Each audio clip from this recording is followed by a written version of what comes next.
You ever hear about getting drunk in the spirit? Drunk in the spirit. Yeah, they do that in the New Apostolic Reformation too. I had a friend from Sweden, and he went to that supernatural school of prayer at Bethel for 3 years. And when he came to visit me and my family, which he did often, but I didn't know about this stuff then, but looking back now I know. But we would feed the homeless under the bridge here in Nashville, and one Sunday he had come from a church service that was like the Bethel equivalent here. Well, anyway, he was like, "Oh, sorry, I was late. I was just so out of it. I was drunk in the spirit."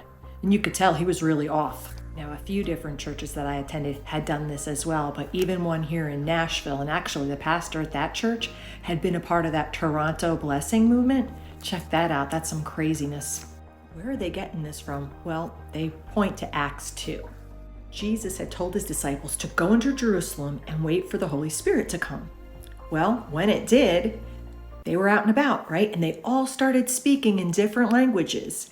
But the people around them were like, wait a minute, that guy, he's from here and he's speaking my language and I'm from there. And the other ones were saying that too. They were praising God in languages that weren't native to them. But the people who were around them, it was their native language, which was so cool. They weren't drunk in the spirit. They had an active mind. And Peter even says, we're not drunk. You can go read it in chapter 2 of Acts. We're not drunk. And then he goes on to explain the gospel to them. And it says 3,000 were added to the church that day. Peter says in verse 14, listen carefully, all of you, fellow Jews and residents of Jerusalem. Make no mistake about this. These people are not drunk, as some of you are assuming. 9 o'clock in the morning is too early for that. Now, what you see was predicted long ago by the prophet Joel. And then he goes on, and he also shares the gospel, and it says that 3,000 were added to the church that day. That was the birth of the church. And how cool is this? It says, all the believers devoted themselves to the apostles' teaching and to fellowship and to sharing in meals, including the Lord's Supper and prayer.